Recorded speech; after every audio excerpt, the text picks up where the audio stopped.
What's up everyone, Maik Wiedenbach here. Welcome to YouTube. Once again, the internet is in disarray. Oberst comes out on the Joe Rogan show and says, people shouldn't deadlift. What?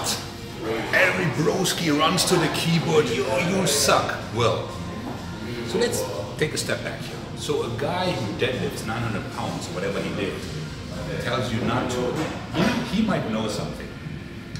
So what do I think about this?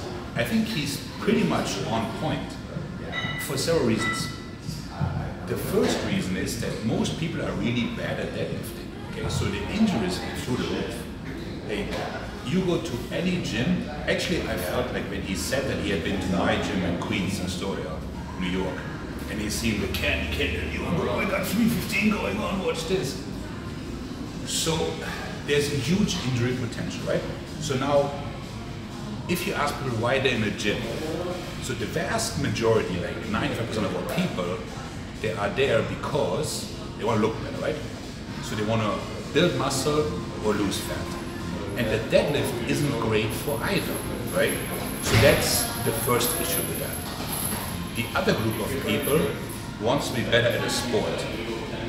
And people that perform in a sport don't do deadlifts, okay? They do Olympic movements, they do speed work. The deadlift, the risk of injury is way too great, okay? So I think there are some components that can be used. If you watch my videos, I like the flex deadlift to activate my lats. I like the banded deadlift for the hamstrings. But the deadlift also is by definition an exercise where people go for really big numbers, right? And low reps, which is also that most people shouldn't be doing. They don't have the joints and ligaments to do low reps. And the activation of fiber is poor.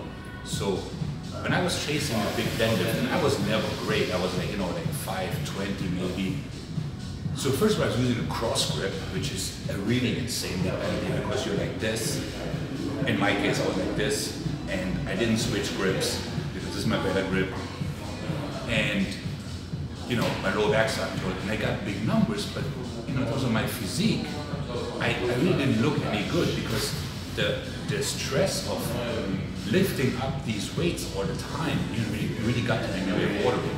And there's also the risk of a bicep tear and all that sort of thing. So if you compete in deadlift, well then you should probably deadlift, that goes without saying. But most of us don't, right? So I think it's time to once again break free from the dogmas that, yo bro, you gotta do deadlift and this, that, the other. And it's like, well, why? Why would I do that? And the answer is, you want to think in motion patterns. So some sort of a hip hinge is a good idea, right? But it doesn't have to be the pulling really heavy off the floor and all that sort of thing, because that is a recipe for injuries. So I think Oberst had a good point, and I just wish more people take it to heart.